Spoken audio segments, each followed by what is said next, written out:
What's up, lovers? This is Dee Marie Love on Keep It Scripted, Planet of the Apes. If you did not see my reaction for the original trailer for the War for the Planet of the Apes, then you don't know how excited I was for this movie. I was super excited for this movie, and I finally saw it this weekend. The beginning part of this video, spoiler-free review.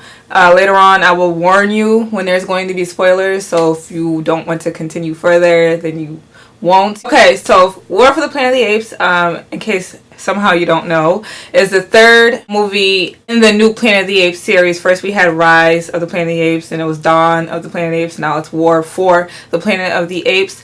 I don't know if this movie is just a trilogy and it's going to be left at that. Going into this, I was kind of hoping that this would be so amazing and epic that they could just end it at an awesome trilogy and that would be it, because once franchises get to be 7, 8, 9 movies, I'm over it. I'm like, it's just too much in the damn story. First, I feel like this movie was mistitled.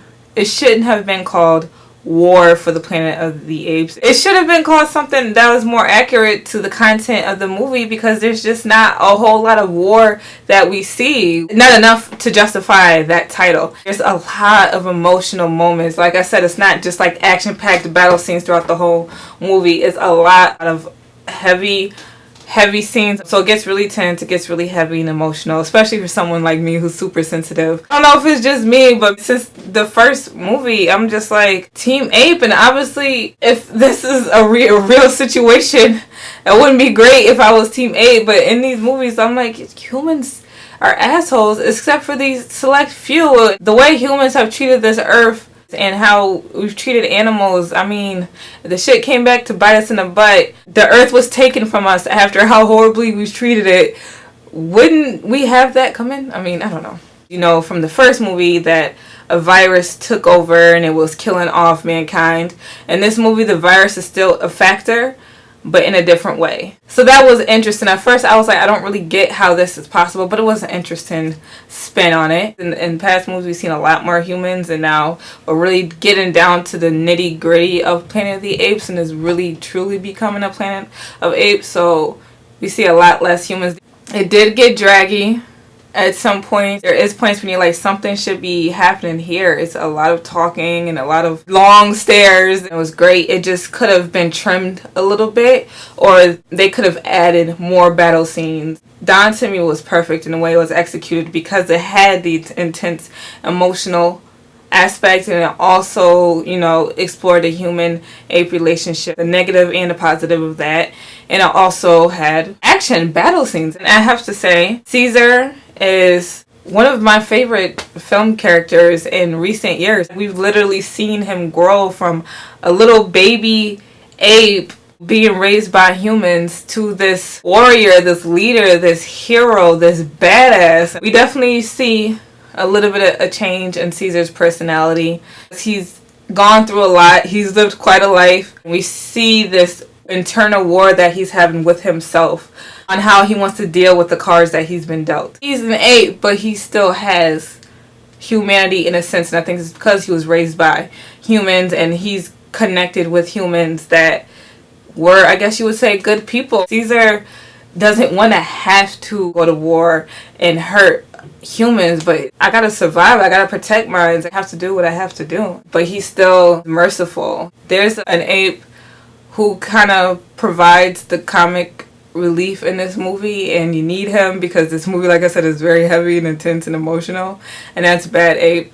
I love him. He's adorable, and he speaks. He's not really a signer, he speaks. Caesar and his crew didn't know Bad Ape, as he calls himself, because he was used to humans saying that to him, so he thought that was his name. He seems a little silly, but he actually ends up being very helpful. They introduced the human girl, and then Caesar still has his whole crew that he's had from previous movies. Overall, I definitely would say go see it in the theaters, especially if you're a Planet of the Apes fan. You're definitely going to appreciate it a lot more. Don't expect it to be just like Rise and Dawn. This one would definitely be behind Rise and Dawn on my list. It's still epic in its own right. Anyways, if you saw the movie, let me know what you think. I would suggest stopping the video now, because I'm about to get into some major spoiler territory. You hear that? You got it? right now. Spoilers, okay? It seemed slow moving, but a lot of things did happen. In the very beginning, in the midst of one of the battles of this war, Woody Harrelson's character, the Colonel, as he's called, kills Caesar's son and his wife. So that sets Caesar on a vengeful path. And we haven't really seen a vengeful Caesar. It wasn't all the humans he wanted to take out at this point. He wanted one, and that was the Colonel. He said, I'm not going after them, it's him. He killed my wife, he killed my son, he has to pay. He had let a few of the Colonel's men go to deliver a message when he could have very well killed them. He didn't. He showed them mercy. So when him and the Colonel have a face-off later on in the movie, Caesar's like, dude, what's the deal? I showed your people mercy. I let them go, and you pay me back by killing my family. And the Colonel, he just doesn't care. He says Caesar's too emotional. He's too attached. He needs to detach himself in order to make these executive decisions for the greater good. So it had turned out the Colonel was also killing other humans, not just apes.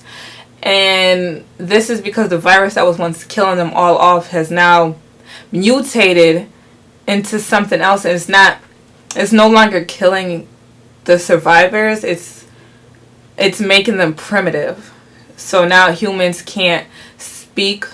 They're losing their intelligence. They're becoming like animals. You can be infected not just by interacting with a primitive human, by touching something that belongs to them that they use. Like the Colonel was seeing everyone around him becoming infected by this virus, including his own son. So to try to prevent it from infecting anyone else, if you're infected, he will kill you. He killed his own son and his doctor, trying to make it stop. And of course, it wasn't really working because it's already so widespread. Caesar finally, after being captured and all this shit, Caesar finally has his opportunity to kill him. When he finds the Colonel finally one-on-one, the Colonel has already been infected and he can't speak. He's asking Caesar to kill him, and Caesar decides not to kill him, so the Colonel kills himself. I don't know if Caesar didn't kill him because he was shown mercy, but I feel like he wasn't shown mercy. When they were having that moment and the Colonel was trying to get Caesar to kill him, I was thinking, don't kill him. If you want revenge for him taking out your wife and son, which anybody's going to want revenge for that, let him suffer. This is the very last thing that he wanted, was to be infected by this virus and not be able to speak and be like an animal. He did not want this, and now it's happened to him. But so leave him. Let him suffer like this, and then he will realize the error of his ways. But Caesar backed off, but he still left the gun, so the Colonel was still able to kill himself right then and there. So he didn't really suffer all that much. So I guess in a way, Caesar was still being merciful. After his wife and son are killed, he tells the other apes to go on to the sanctuary, whatever you want to call it. Without him, he's gonna find the Colonel, but his closest allies go with him. They meet Bad Ape. He tells them where the Colonel is, but he says, do not go there. It's like a human zoo. A lot of sick humans were there.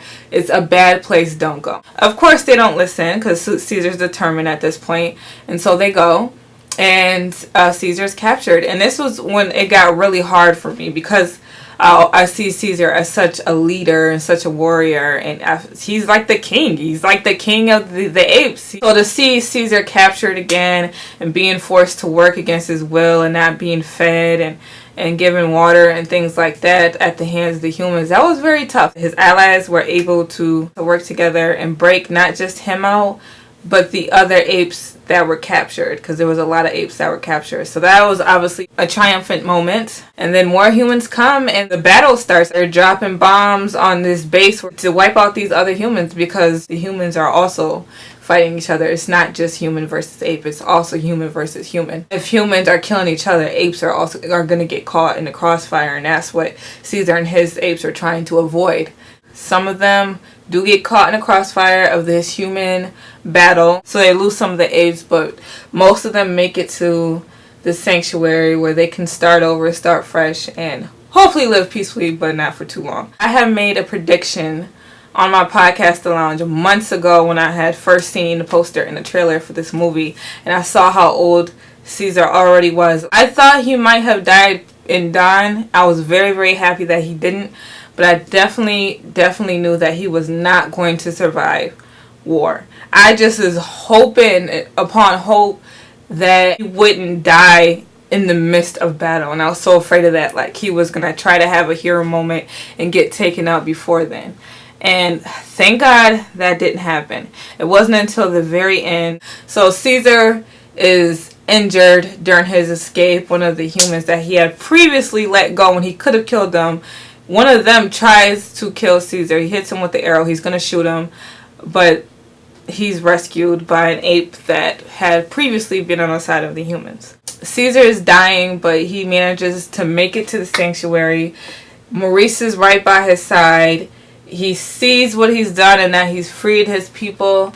And then he cries, and then he passes away. And it's, oh, my Caesar. It's a tough moment, but it was also so beautiful because we knew we was going to lose him. He was already old. And characters like this, you know, and their heroes, they never get to live to the end of their days and pass from natural causes. You gotta die the hero. So he lived an epic life, and he had an epic death. And he was okay with it at this point. This whole movie, Caesar was ready to die. All he cared about was avenging his family's death, and he was going to die to make it happen. He never clearly stated that. You know, he did admit that his hatred was making him like Koba. His actions throughout this movie, it was very evident that he was ready to go.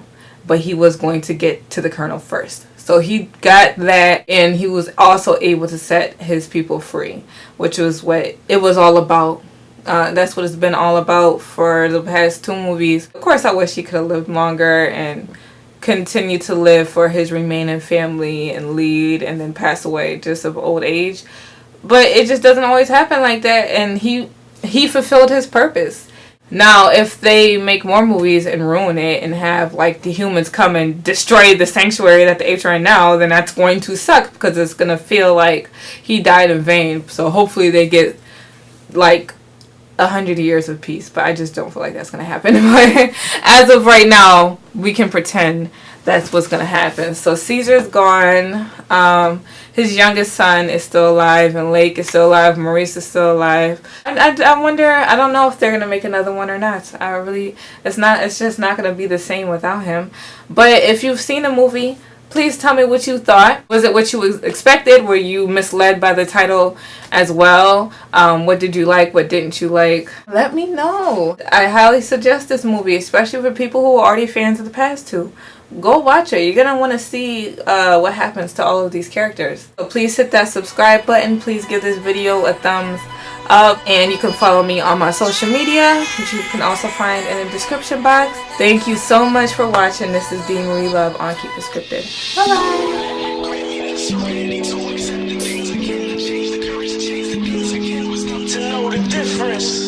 And help me to stay consistent. Give motivation to infants so when they grow up they can make a difference. Time over distance, or is distance over time?